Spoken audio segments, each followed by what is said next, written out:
Hi, good afternoon, everyone. I just wanted to quickly share with you a new functionality or some new data that we have stored inside of EdInsight. Sam DeGroff has been working directly with EdInsight and Chris McCaffrey to make sure that we have our demographic subgroup breakdown so that it now includes our economically disadvantaged population. So I'm sure most of you already have that as a widget. If not, just remember you can add widgets very quickly just by going up to this function. You can drop down for those of you that have different schools. You can select different school buildings.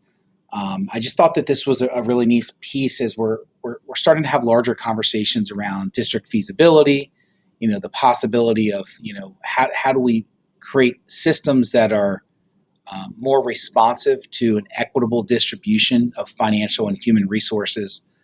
So this allows us in real time, using data from last night, to populate into our system to see where we are. So for me this morning, I was just kind of looking at our different school buildings, and what I learned. I thought Southern Middle School was at 40 to 41%, but as of yesterday, we're at 44% free and reduced lunch, or students who qualify rather for the federal program.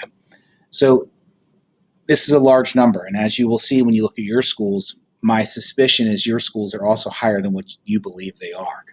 Some of this could be due to the pandemic, but I also think it's due to the changing demographics that we see in our school district.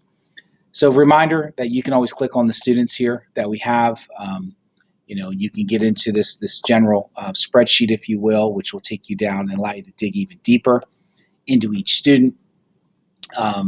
This particular student I see also, so we know that the child is identified as economically disadvantaged.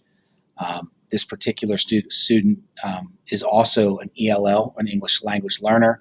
And you see some other information here that's really helpful for you as you're working with these students, as well as the full set of all the other data elements that are part of a student's profile. So again, I just wanted to make sure you knew that the economically disadvantaged was added into the dashboard as you're developing and planning your schedules for next year, possibly, dividing students into appropriate groups based on some of the challenges that they may have, learning challenges and so forth. So if you have any questions, please work with myself, or you can reach out to Stacy or Chris McCaffrey. We'd always be glad to come to your building to help you understand how to use this tool in a more meaningful way.